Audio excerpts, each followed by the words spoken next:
We are now recording. Okay.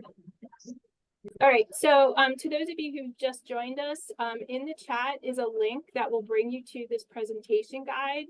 And those of you who are watching this as a recording later, you will see the URL is listed right here in the guide as well. You'll probably need to type that into your browser to get to this page. But it would be a really good idea if you're here today, attending right now, if you could open this in another window in your browser, because we're going to have some interactive things to do throughout. So if you have that open, you'll be able to click on and do those things as we go along. And so that link is in the chat. If you're having any trouble, please, unmute and let us know, or put something in the chat. Roz, you're going to be watching the chat, right? I'm monitoring the chat and I'm monitoring the room. All right, so I guess we'll go ahead and get started then. I'll introduce myself and Roz can introduce herself. I'm Heather Barishka. I'm one of the librarians in Wolfram Library and the Information Literacy Coordinator. And Roz? I'm Roz Goldstein, Head of Collections and Resource Management, one of the librarians at Wolfram Library. So to get us started today, I thought we could use this Padlet just to sort of get a sense of where we're all at with evaluating online information. So you can access this two ways. If you've opened this guide in your browser, you can just click on the link that says access this Padlet. Or if you prefer to use your phone, you can just snap a picture of the QR code with your phone. When you enter your answer and hit publish, it will show up here on this screen. It's anonymous. Go ahead and take a minute and do that if you don't mind, and that'll just kind of give us a place to start thinking about evaluating online information.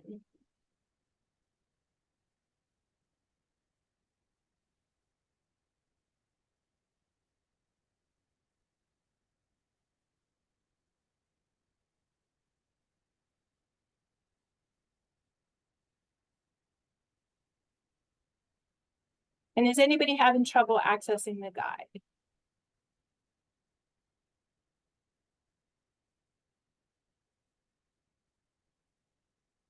Caution. Yes, that's a good idea. Author.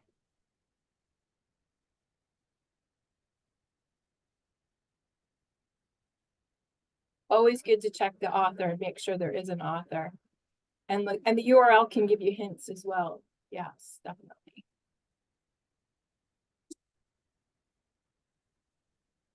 And these are all the things that we're going to be talking about today, like how to, what are the best strategies for evaluating online information these days? Publication. Yeah. All right, so it sounds like everyone's got good instincts as to where to go to look for these things. So that's what we're going to be talking a bit more about. Thank you to those of you who posted here. So our goals for this session, understanding how online information has become more difficult to evaluate, and also the extent to which information literacy skills for doing that evaluation are lacking among students and everyone. We're going to talk about that. Also talk about the lateral reading evaluation method, which is slowly replacing a more vertical reading method. We'll talk about the difference between those two. And then also you'll get a chance to learn some practical lateral reading skills and try them out. I'll demonstrate, and then you'll get a chance to try those out as well. And then understanding the extent to which lateral reading can help with generative AI. And as I said, the extent to which, we'll talk more about that too. And then kind of at the end, connecting this out to a bigger picture, right, of how online information and evaluating it is, is actually a part of civic engagement. It's bigger than an individual research project. So I'm going to be clicking through this guide, and if you have this open in another window, feel free to click around and scroll around yourselves. I'm just going to kind of move through this as I do the presentation, but you have it. I forgot to mention, may I also want to bookmark this guide so that you can come back to it later on. It's up to you. This is a private, a guide that's set to private, so that means you need the link in order to get to it. You wouldn't be able to get to this from the library's homepage, so to speak. So I did include a glossary of terms here, some of the terminology that we'll be using throughout the presentation. So if you want to, you can kind of refer back to this as well. I'm going to start off by talking about some of the research that's been done to show the extent to which, information literacy skills are lacking. Somebody have a question in the chat, Roz, or something in the chat? Shani didn't see the link. I will copy it and paste it again. Thank you. Thank you.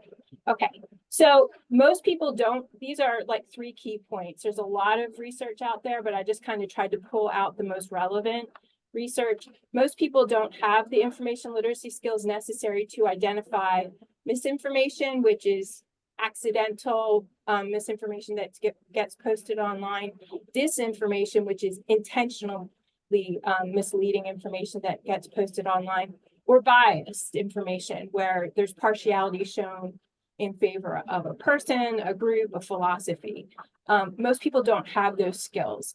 So that's why, we do sessions like this and why there are information literacy coordinators in libraries to kind of work on that,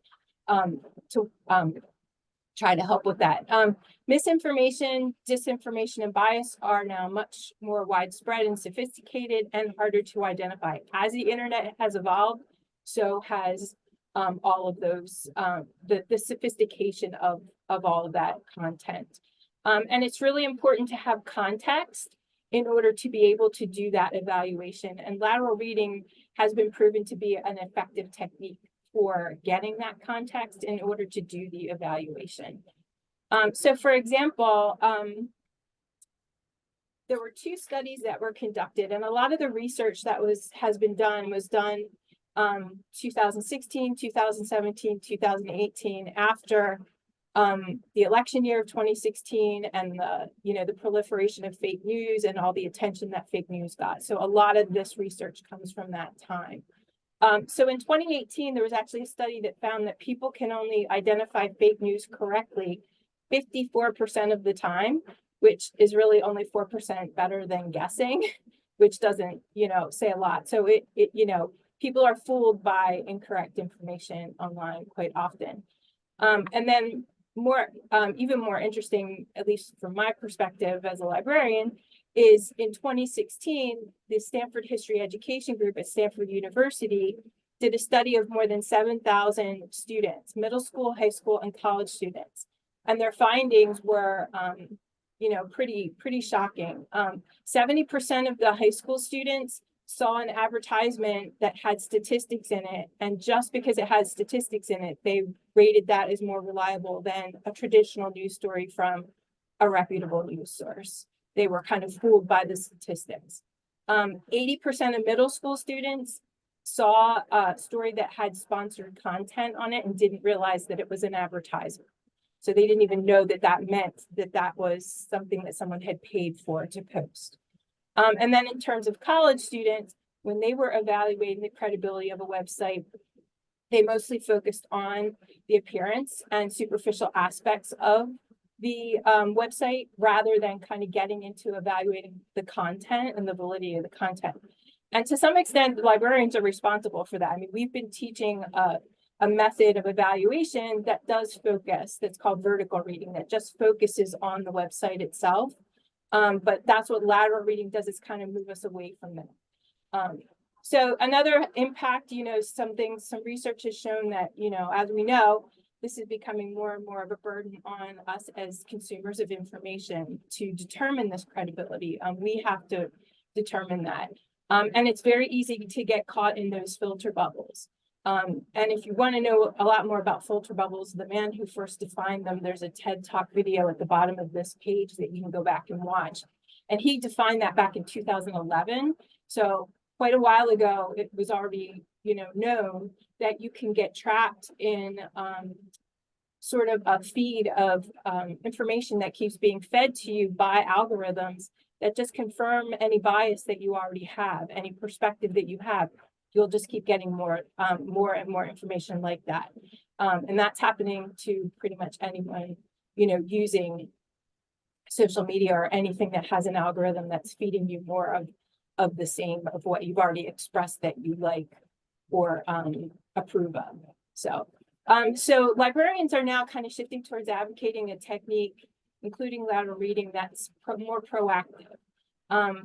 Having people understand how the information systems work, how information finds us, and through these networks, and then how can we empower ourselves to do this evaluation and to live in that ecosystem of information. So all of these studies are here in the references, and I also, on all of these pages, you'll see many of them have videos at the bottom.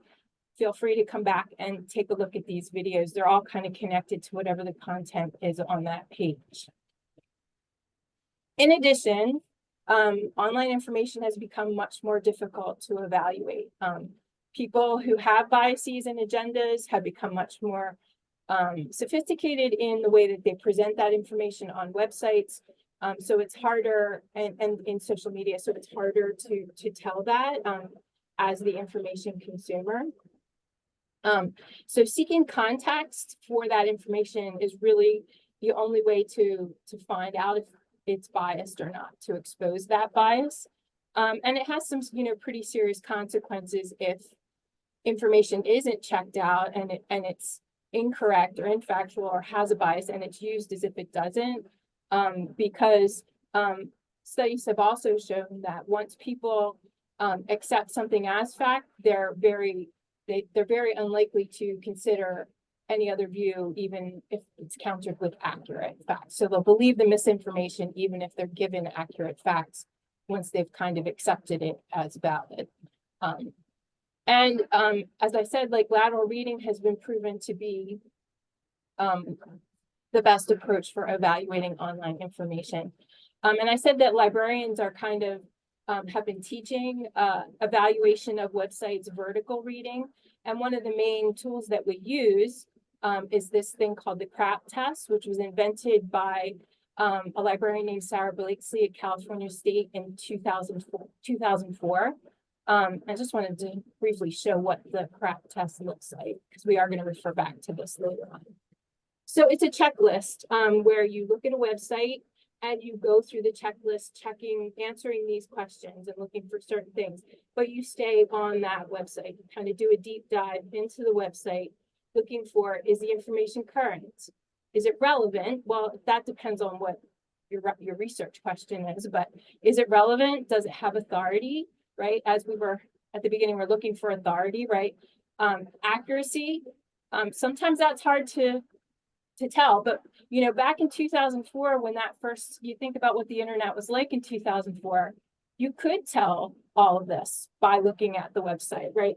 You could pretty much spot a kind of shady website pretty easily, and they usually weren't very professional looking, and they didn't meet all of these criteria, and also the purpose. So going through these questions, things like checking the URL, right, to see what domain, all those things. And I've been an academic librarian since 2010, so I was teaching this approach and have been for many years as well.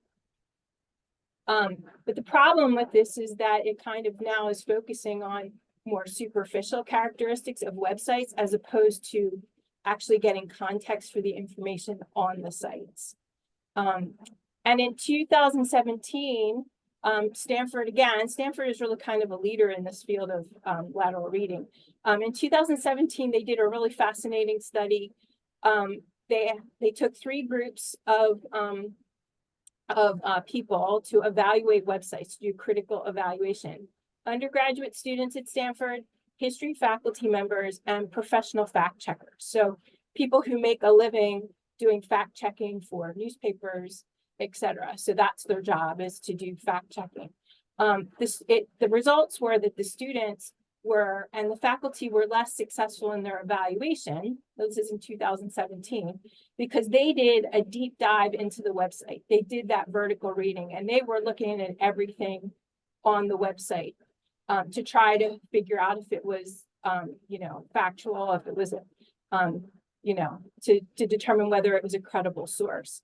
At the same time, the researchers watched the fact checkers immediately click away from the website and do what they call lateral reading. They started looking elsewhere on the internet to determine whether or not the information was factual. They went outside to get that context, and they had much more success. They had better results in determining that. So they concluded, you know, that we need to be teaching website evaluation and online information by teaching this lateral reading approach, because it gets better results in the state of the internet today.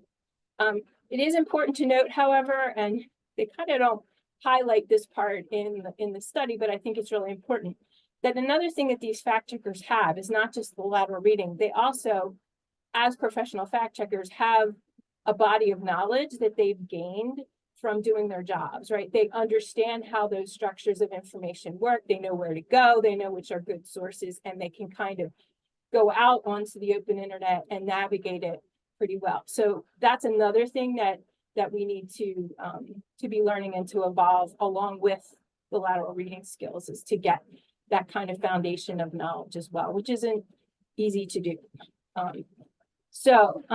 Did anybody have any questions about the research part? Because next we're going to jump over to Roz is going to talk about lateral reading. We have some things in chat.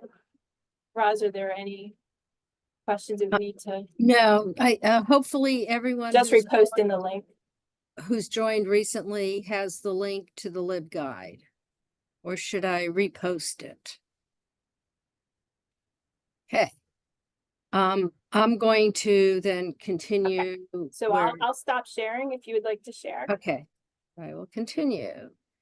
And hopefully this is the right screen. Okay, can you see my screen? Yep, you're all good. Okay, thanks. So lateral reading. I do want to admit that until I met Heather, I did not know that this was called lateral reading, and did not know why I did this instinctively. So for lateral reading, in addition to reading the content that you want to check on, open a new browser window and search on the individual or the organization, and just get some more information. You can find out who they are, what's the evidence for their claims, and what other sources say about them. You can also go to library resources. This is our sales pitch. You can click on the link for Wolfgram Memorial Library, which will take you to the library homepage. You can start a search here and see what other information and resources you can find. And of course, this always does this to me. And this moves to the wrong, I have 3 screens and it moves to the wrong spot. Or you can click on this link to news databases. And these are newspapers that we have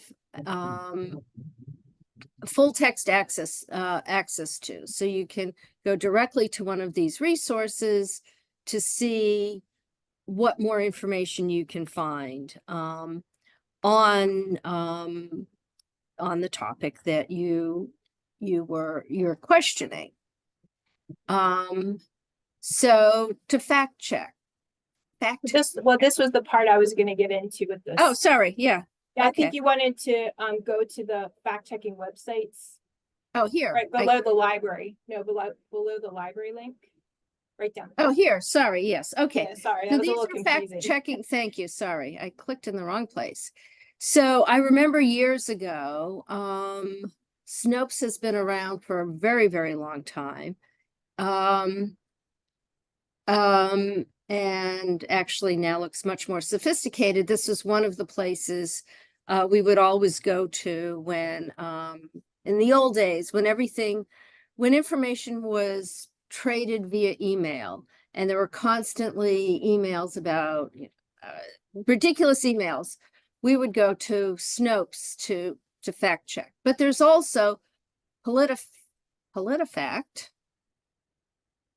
which will, has a, wants your money, but has a search so that you can search what you were looking for and see what PolitiFact has to say. And, factcheck.org is part of the Annenberg Public Policy Center, and you can try to check your fact there. And you, Heather, thank you, included a video on checking yourself with lateral reading and some information from the digital inquiry group on sorting fact from fiction. And I will, if no one has any questions, I will unshare at this time. Heather, are you ready? Okay, yep, sounds good.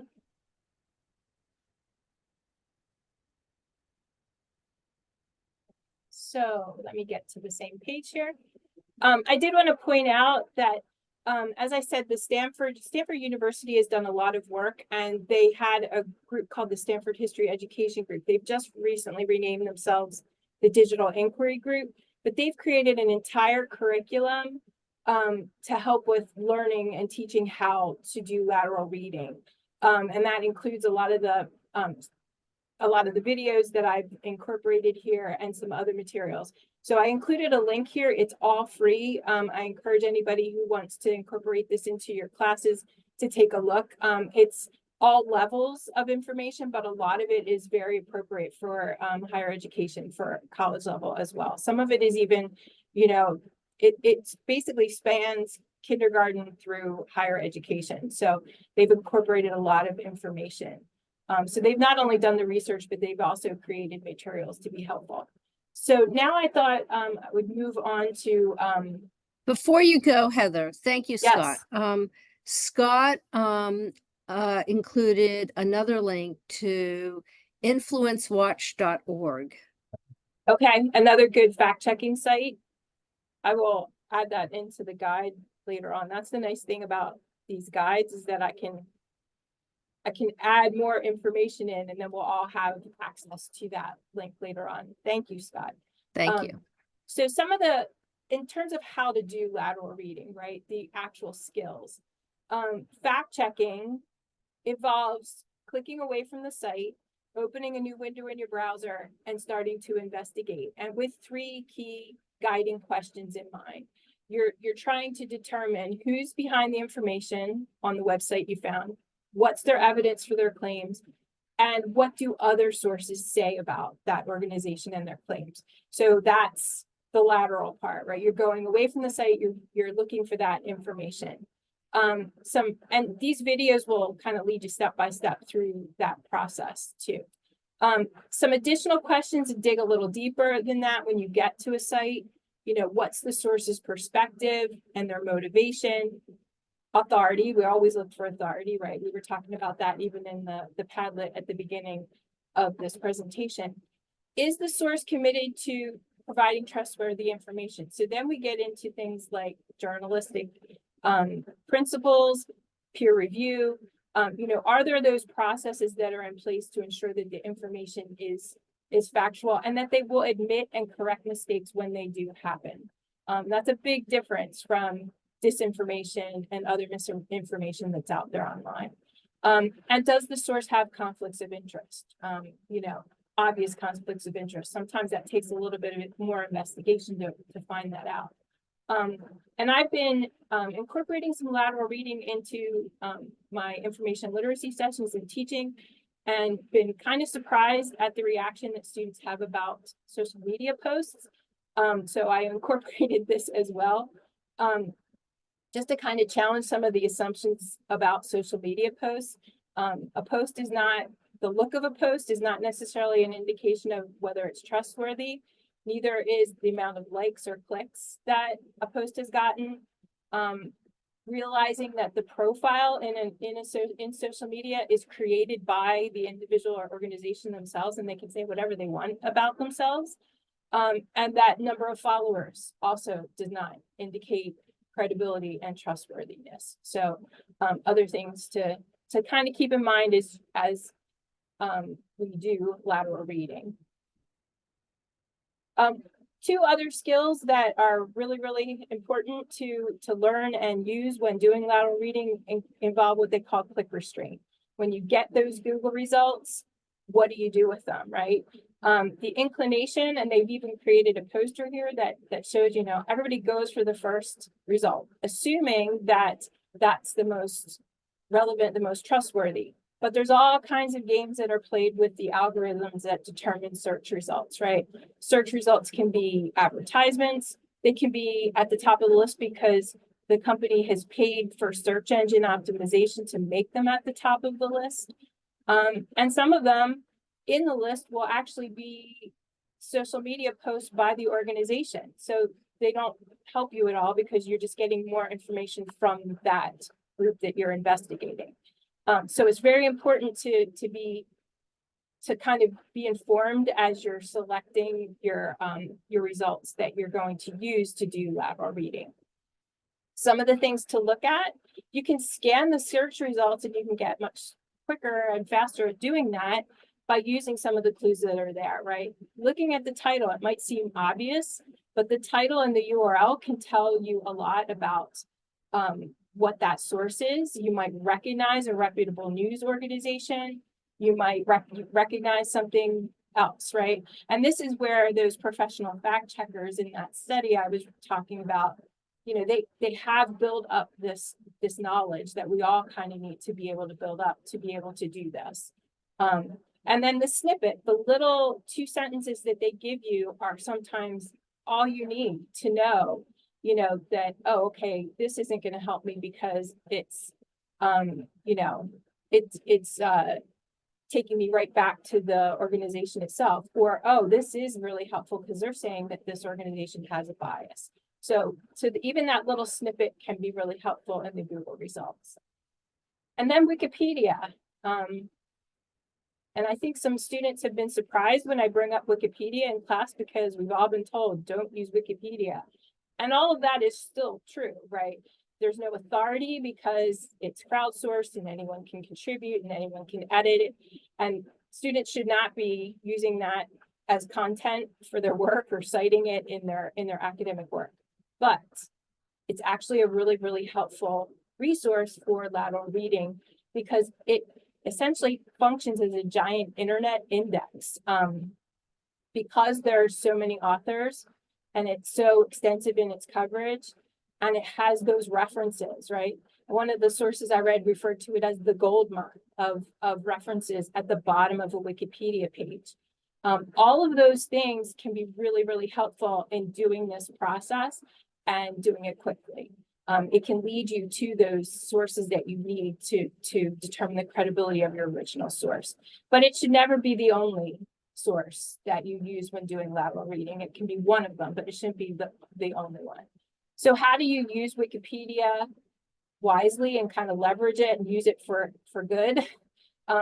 You scan the body of a Wikipedia article, and that's where crowdsourcing really comes in handy, because if there's been bias proven or a controversy surrounding a source, it's going to show up in the Wikipedia article, and it may even be a heading that jumps out at you as you scan the article. If you do find something like that, click on the superscript number next to that piece of information, and it will jump you down to the source in the references at the bottom, and you can investigate. Oh, this came from an article in the New York Times, an article in something that you recognize as a reputable news source. Then you know, okay, this is probably not a great source to use because Wikipedia and this link to the New York Times is telling me that it's, this organization has a political agenda or whatever. Or you can just come to Wikipedia and go directly to the references and just scan through the references and see, what are the sources and which are credible ones and what are they saying about this organization. Any questions? I just want to pause after kind of going super speed through the skills there.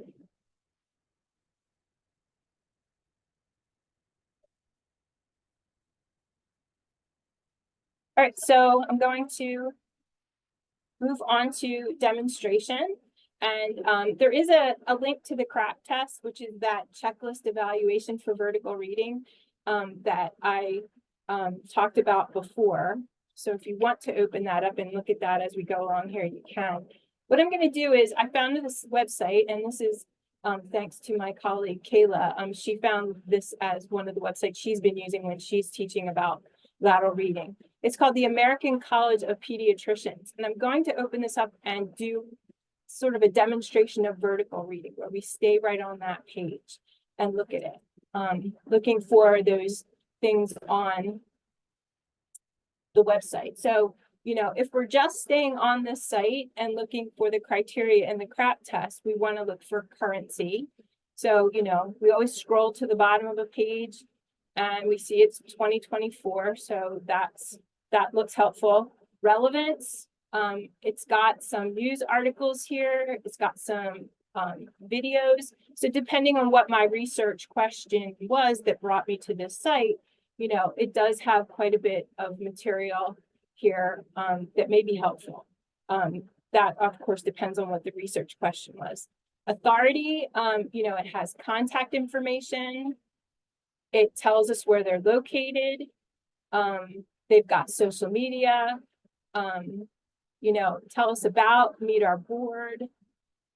Here are some doctors listed. You know, we have a board of directors full of MDs. So it seems like that's pretty authoritative source. Accuracy, that's hard to tell, right? It's hard to tell unless I have some knowledge about the topic that I've come here looking for to tell whether or not it's accurate. And I would argue that that's kind of where really you do need to click away from the site to sort of check that out. And the purpose, right? But when we look at their news in the media, and we just start kind of scanning through some of these topics that they are posting on, choosing to post on their website, we start realizing that maybe this organization has a bit of an agenda, right? And we definitely want to click away from this site before we start to use that. It sounds like they have some concerns about LGBTQ youth, right? And so we need to definitely investigate this a bit further. But you can see how if you just stayed on this site, you're kind of only getting part of the picture, right? We don't know a lot about them. So if I open a window and search in Google for the American College of Pediatricians, here's where now we want to try out this skill of clicker strength. We don't want to just start clicking on the first things that show up in our list. Because the very first thing that shows up in the list is the website we were just on. So that's not going to help us at all. The next is the Wikipedia article, which I'm going to come back to because we do want to look and, you know, try to leverage Wikipedia. But the third result here, now I know about the Southern Poverty Law Center. I know that they speak out against hate groups. But if you're not familiar with the Southern Poverty Law Center, you know, you want to take a, you see the title, you might not know, but it does give us, even in the snippet, it starts to clue us into the bias, right? ACPEDS was founded in 2002 when a small number of socially conservative AAP members broke away from the AAP after endorsed adoption by same-sex couples, okay? And then we have the organization GLAAD, which is LGBTQ organization, and they're saying, you know, also saying that it broke away from the American Academy of Pediatrics. Here again, we have another website in the results that takes us back to them. This is their about page from the original website. Not going to help us. Now we get to the American Academy of Pediatrics, which is the original organization that this one we were looking at broke away from. And then we get to their social media. Now, it would not help us to click on their social media because we're going to get more information from them with their perspective and their bias involved. And then we have an entry by the American Civil Liberties Union. So as we can see, we go on down here and through the results, we're getting quite a mix in that list of material from the group themselves, but also from those outside organizations where we can we can investigate a bit further and even tell just from the results without clicking on anything. I haven't opened anything up yet. We can tell that. So Wikipedia. As I mentioned, you know, you can just kind of read the first definition at the beginning. It's a socially conservative advocacy group of pediatricians and other healthcare professionals in the United States, founded in 2002. The group's primary focus is advocating against abortion rights and against rights for gay, queer, and transgender people. So it's right there in the Wikipedia page. And as we can click on the superscript and it brings us down here to the Southern Poverty Law Center. And we could scan through. All of these are hot links that take us out to other sources on the internet, to different news organizations, different other organizations. As I said, you could come right here if you wanted to investigate them, or you could read through the article and, you know, find things that, you know, jump out and show you that there's some sort of bias to this organization. So, any questions with the vertical reading versus the lateral?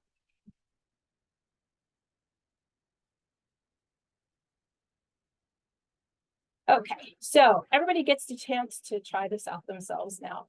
I have a lateral reading worksheet here that if you want to open this and download it on your computer, you can actually fill it out if you want to, or just follow along, but it sort of takes you step by step through that process that I just did in demonstrating. You know, open a new browser window, exercise click restraint, use Wikipedia, and then figure out which search results from that list helped you determine the credibility or not of that source. And then you come to your conclusion, right? Is this trustworthy or not?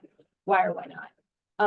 And as with any sort of like worksheet, or even with those checklists from before, are you going to fill one of these out every time you go to look at a web source and evaluate it? Of course not, right?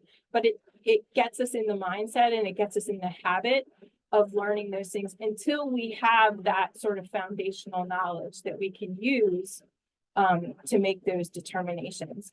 So if everybody wants to, you can just click on one of these sites and just do a little lateral reading to determine. We have a TikTok video here, The Hidden Dangers of Artificial Sweeteners, which all my librarian colleagues and library staff are very familiar with, because I use this in my interview presentation. There's also a website called the Environmental Policy Alliance, and then there's an Instagram post. So I think what I'll do is have everybody take a look, do some lateral reading, open a new window in your browser and investigate. And when you're finished, if you could just like give a thumbs up, then I'll know that most everybody's like kind of gone through the process. It probably won't take you too long, but take your time, however long you'd like. And if you have any questions, just let us know.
Hopefully everyone hasn't gotten lost down internet rabbit holes here doing their investigations.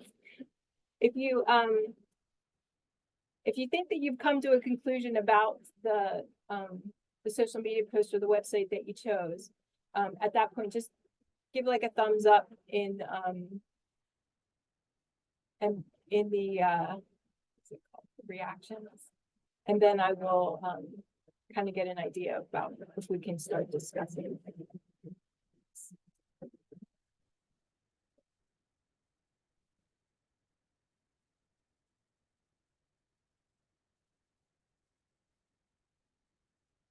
Great, thanks, Dan.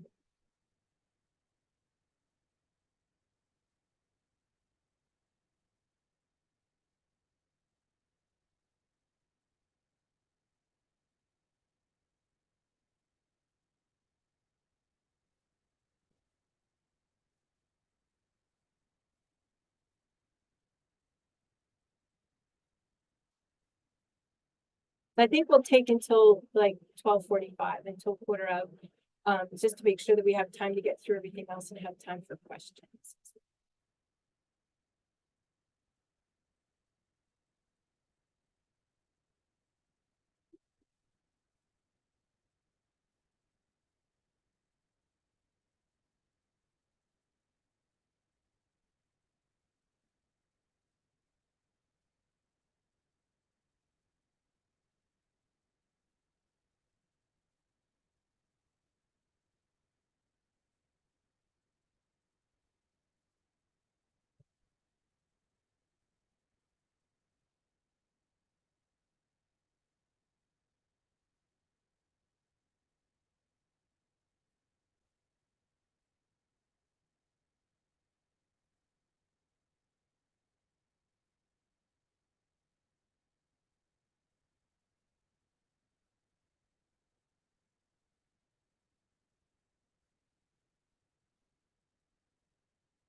All right, so I'm going to open up the TikTok video.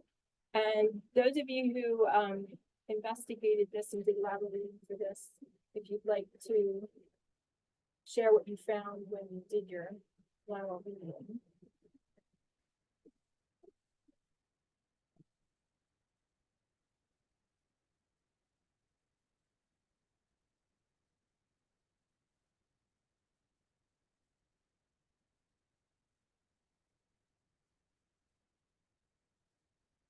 So we have a pretty professional looking TikTok video by Dr. Mercola about the dangers of artificial sweeteners. Did anybody, what conclusions did you come to about Dr. Mercola's TikTok video? Anybody care to share?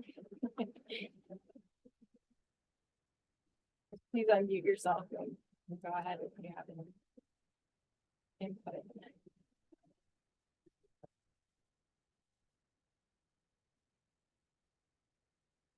Dr. Mercola.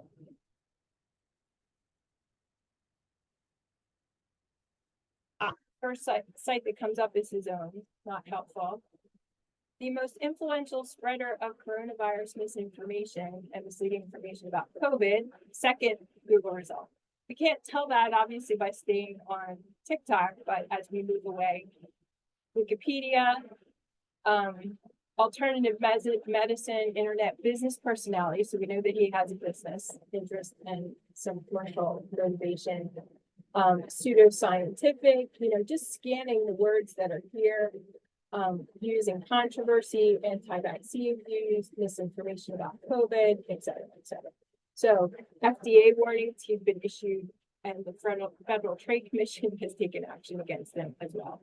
So example of how that can be pretty helpful to click away from the site. The Environmental Policy Alliance.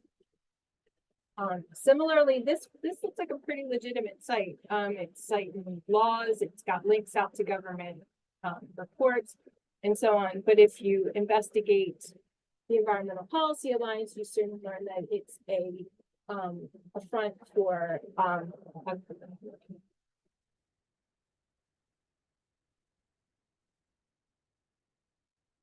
instead of taking that, what?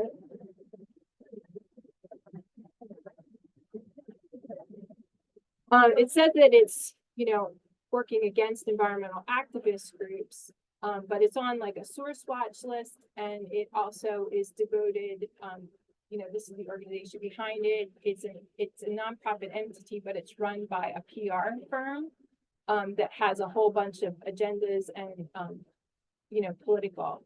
There are a lot of these organizations now that hire PR firms to create very professional looking websites, such as the one for the Environmental Policy Alliance. And that's pretty standard. It used to be back in the day that a group like this, their website would be pretty clear that it was, not legit, or had a, or their bias would be pretty clear or something like that. But it's become much more sophisticated, and there's a lot of money behind it as well to make that a little bit more difficult. The Instagram post.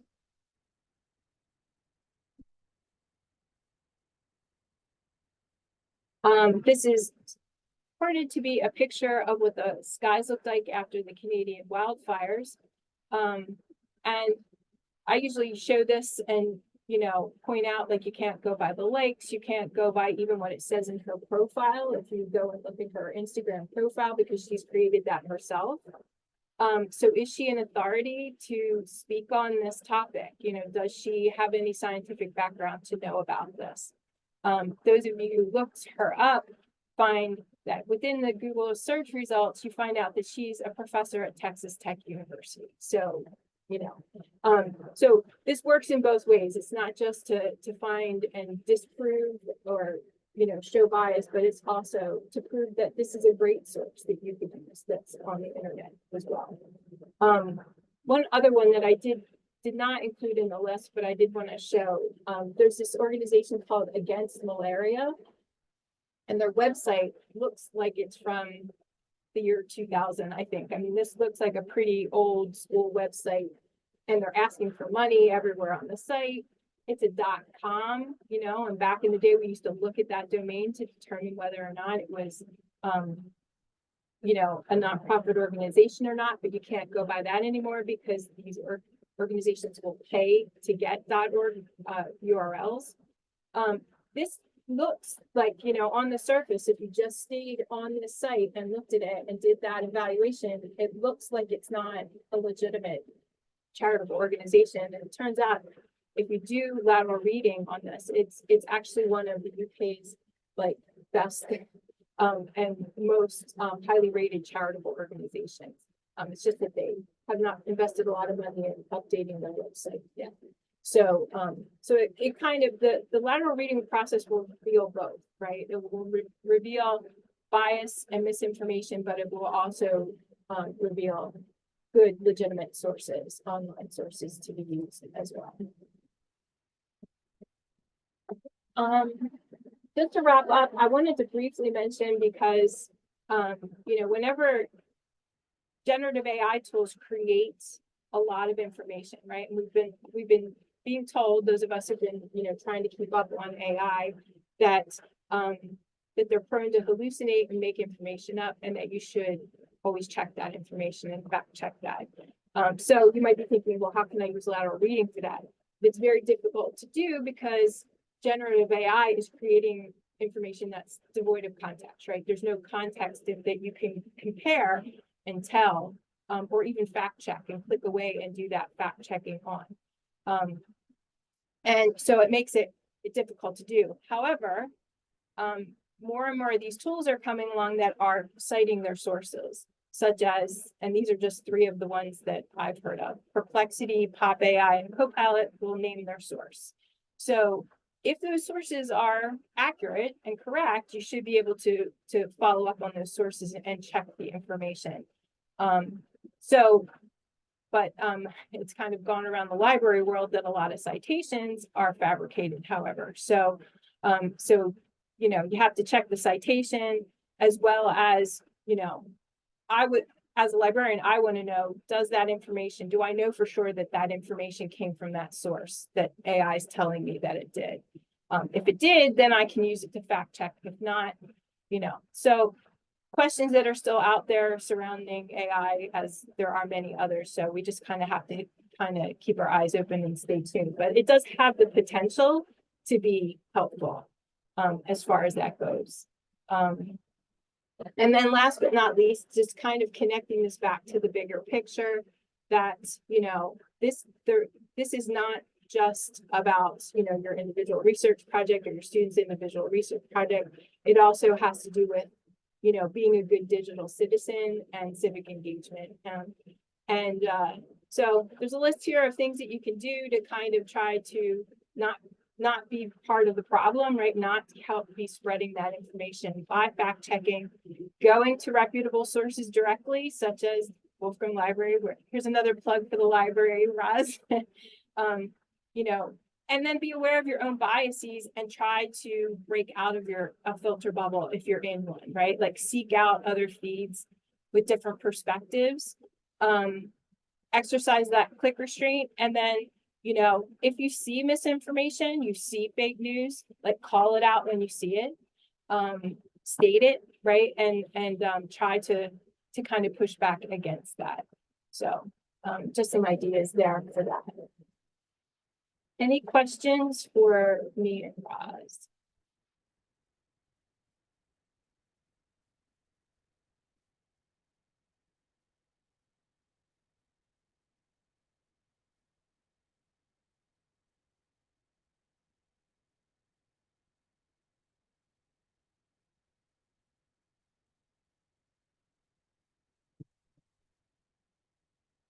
Thank you all for coming, and you have our contact information there, and, you know, please bookmark or save the URL so you can get back to the guide if you'd like to.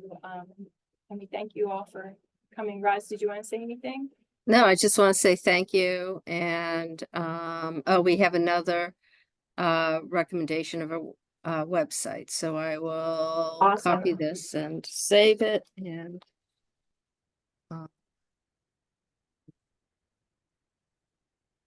Yeah, any recommendation for sites that you found to be helpful, please share. Like I said, I can add things into the guide too. So thank you. I will stop recording.